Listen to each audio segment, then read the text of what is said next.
ബഹുമാന്യരായ മുഅ്മിനീങ്ങളെ, സഹോദരന്മാരെ, സഹോദരിമാരെ, നിങ്ങൾ വാട്സപ്പും അതുപോലെ നെറ്റും ഫേസ്ബുക്കും അങ്ങനെ കിതാബൊക്കെ ഉപയോഗിക്കുന്ന ആൾക്കാരാ. ഞാൻ ഒരു മെസ്സേജ് ഇന്നലത്തെ ക്ലാസ്സിൽ പറഞ്ഞു, ഞാനത് ആവർത്തിക്കുകയാണ്. നിങ്ങളുടെ അക്കൗണ്ടുകളിൽ, നിങ്ങളുടെ ഹിസാബുകളിൽ ഒരു ഓപ്പോസിറ്റ് ജെൻഡർ, ആണിന് പെണ്ണ്, പെണ്ണിന് ആണ്, നിങ്ങളുടെ മഹറമല്ലാത്ത ആളുകൾ നിങ്ങളുടെ ഫ്രണ്ട്സുകളായിട്ട് നിങ്ങളുടെ അക്കൗണ്ടുകളിലുണ്ടോ? ഇന്ന് പറ്റുമെങ്കിൽ ഇന്ന് രാത്രിക്ക് രാത്രി, ഇല്ലെങ്കിൽ നാളെ അവരെ നിങ്ങൾ മാറ്റി. എന്റെ ഒന്നല്ല, ബഹുമാനവും സർവ്വ ആദരവും സ്നേഹവും ഒക്കെ വകവെച്ചുകൊണ്ട് തന്നെ ഈ സ്നേഹം അള്ളാഹുവിന്റെ വഴിയിൽ നമുക്ക് പറ്റില്ല. അതുകൊണ്ട് മോനെ, ഇനി മുതൽ നമ്മൾ തമ്മിലൊരു ബന്ധവും ഇല്ല കേട്ടോ. ഇത് പറയാനുള്ള തന്റെ ഇടവും ഇങ്ങനെ നിങ്ങളുടെ അക്കൗണ്ടുകളൊന്ന് അപ്ഡേറ്റ് ചെയ്യാൻ നിങ്ങൾക്ക് സാധിക്കുമെങ്കിൽ ഈ ഇരുത്തം നിങ്ങൾക്ക് മുതലായി. അല്ലെങ്കിൽ ഈ പറഞ്ഞത് വാല് നമ്മൾ ചെയ്യുന്നത് മറ്റൊന്ന്. നിങ്ങൾക്ക് അനുവദിക്കപ്പെടാത്ത ആളുകളുമായല്ലാതെ കോണ്ടാക്ട്സുകൾ പറ്റില്ല, സന്ദേശങ്ങൾ കൈമാറാൻ പറ്റില്ല. നിക്കാഹ് ചെയ്യാതെ വെറും എൻഗേജ്മെന്റ് കഴിഞ്ഞു വന്ന ഭർത്താവ് എന്ന് പറയാനായിട്ടില്ല. അങ്ങനത്തെ ആൾക്ക് തന്റെ ഫിയാൻസയുമായി അല്ലെങ്കിൽ പ്രതിഷ്ഠിത വധുവുമായി പോലും സംസാരിക്കാനോ മെസ്സേജ് ചെയ്യാനോ പാടില്ലെന്ന ശറഅ് പറയാ. പിന്നെ എങ്ങനെ കോളേജ് പഠിച്ചു എന്ന് വിചാരിച്ച് എങ്ങനെ നിനക്ക് ഹലാലാവുക? കോളേജ് പഠിച്ചോന്നോ? കോളേജിൽ ആരെല്ലാം പഠിക്കുന്നുണ്ട്? കോളേജിൽ കൂടെ പഠിച്ച ആളാണോ, ചെക്കനാണോ, ചെക്കത്തിയാണോ? ഇതൊന്നും നിനക്ക് അള്ളാഹുവിനെ ചിന്തിക്കുന്ന ഒരു പെണ്ണെ, ഒരു ആണെ, ഇതൊന്നും ന്യായങ്ങളല്ല. നിനക്ക് ഭർത്താവുണ്ടോ?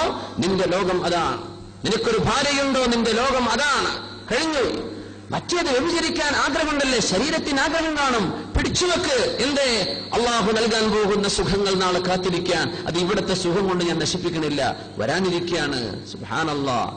ഈ ചിന്ത ഒരാൾക്കുണ്ടെങ്കിൽ ജന്നതാനി, അവർക്ക് 2 സ്വർഗമാണെന്ന് പരിശുദ്ധ ഖുർആൻ സൂറത്തുൽ ഫുർഖാന നമ്മൾ ഓതിക്കൊണ്ടിരിക്കുന്നത്. ബിസ്മില്ലാഹിർ റഹ്മാനിർ റഹീം.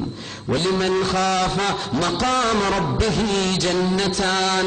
അല്ലാഹുവിന്റെ മഹത്വം മനസ്സിലാക്കി തിന്മകൾ ചെയ്തുകൊണ്ടിരിക്കെ, തിന്മ ചെയ്യാൻ അവസരങ്ങൾ ഉണ്ടായിരിക്കെ ഒരാൾ പിന്മാറിയാൽ ജന്നതാനി, അവർക്ക് 2 സ്വർഗമാണ് ഞാൻ നൽകാൻ പോകുന്നത്. ഫബിഅയ്യി ആലാഇ റബ്ബികുമാ തുകല്ലിബാൻ. നിങ്ങളുടെ രക്ഷിതാവായ എന്റെ ഏത് അനുഗ്രഹങ്ങളാണ്, ഏത് ഗുണങ്ങളാണ് നിങ്ങൾക്ക് ചെയ്ത നിഅമത്തുകളാണ് നിങ്ങൾക്ക് വിശദീകരിക്കാൻ കഴിയുക? ഞാൻ നിങ്ങൾക്ക് അനുഗ്രഹം തരാ, എന്നെ പേടിച്ചു പിന്മാറിയോ? അങ്ങനെയാണ്. നാട്ടുകാരും തല്ലുകൊള്ളൂ എന്ന് പേടിച്ചിട്ടല്ല. നാട്ടുകാരറിയുമോ, തന്റെ ഭാര്യ അറിയുമോ, ഭർത്താവ് അറിയുമോ, ഈ പേടി കൊണ്ടല്ല. അതൊന്നുമല്ല. നമ്മൾ നൽകുന്ന മെഡിസിൻ ജീവിതകാലം കൊണ്ട് നടക്കാനുള്ള മെഡിസിനാണ് ഈ ആയത്ത്. ജീവിതകാലം കൊണ്ട് നടക്കാൻ. എന്റെ ഭർത്താവ് നിന്റെ പുറക്കില്ല എന്ന് വിചാരിക്കട്ടെ. ഭർത്താവ് ജോലിക്ക് പോയതാ, ജോലി കഴിഞ്ഞപ്പോ എപ്പോഴോ വരുള്ളൂ. അതിന്റെ ഇടക്ക് നിനക്ക് അള്ളാഹിനെ പേടിയില്ല, നിനക്ക് എന്തു ഫിത്നയും ചെയ്യാം. പക്ഷെ നീ അള്ളാഹുവിനെ പേടിക്ക് പെണ്ണേ. ചെറുപ്പക്കാരാ, നീ ജോലിക്ക് പോയതാ, നീ ചെയ്യുന്ന ജോലി ചെയ്യ്. അവിടെ പല ആളുകളും പല നാഷണാലിറ്റിക്കാരും കാണും, പലരും ജോലി ചെയ്യാൻ കാണും, ആണും പെണ്ണും കാണും. നീ നിന്റെ ജോലിയിൽ ഫോക്കസ് ചെയ്തോ, നിന്റെ കണ്ണിനെ സൂക്ഷിച്ചോ, നിന്റെ സംസാരത്തെ നീ ലിമിറ്റ് ചെയ്തോ, നിന്റെ സ്പർശനം, നീ നോക്കുന്നത്, നീ കാണുന്നത് ഹറാമിലേക്കായി പോവല്ല. ഇത് നീ സൂക്ഷിക്ക്. നിങ്ങൾ നല്ല നിലക്ക് അള്ളാഹിനെ പേടിച്ച് ശരീരം സൂക്ഷിച്ചാൽ നിങ്ങളുടെ ഭാര്യമാരും പെണ്ണുങ്ങളും നിങ്ങളുടെ ഭർത്താക്കന്മാരും അവരുടെ ശരീരം സൂക്ഷിക്കും. സ്വന്തം ഉമ്മാക്കും വാപ്പാക്കും നിങ്ങൾ ഖിദ്മത്ത് ചെയ്തേക്കണം, നിങ്ങളുടെ മക്കൾ നിങ്ങൾക്ക് ഖിദ്മത്ത് ചെയ്യും. ഭയങ്കര ഹദീസാണ്. നിങ്ങൾ ചാരിത്രശുദ്ധി സൂക്ഷിച്ചാൽ, നിങ്ങൾ അന്യൊരാണിലേക്കോ അന്യ പെണ്ണിലേക്കോ നോക്കിയില്ലെങ്കിൽ നിങ്ങളുടെ ഭർത്താവോ നിങ്ങളുടെ ഭാര്യയോ അതുപോലെയായിരിക്കും നിങ്ങളോട് പെരുമാറുക. അവർക്കും ഈ ശുദ്ധി വരും. നിങ്ങൾ സൂക്ഷിച്ചാൽ നിങ്ങളുടെ ഭാര്യ സൂക്ഷിക്കും, നിങ്ങളുടെ ഭാര്യ സൂക്ഷിച്ചാൽ നിങ്ങളുടെ ഭർത്താവ് സൂക്ഷിക്കുന്നു. വാപ്പമാരോട് ഉമ്മമാരോട് നല്ല നിലക്ക് പെരുമാറിയേക്കണം കേട്ടോ. നിങ്ങളുടെ മക്കൾ നിങ്ങളോട് അങ്ങനെയാ പെരുമാറാൻ പോകുന്നത്.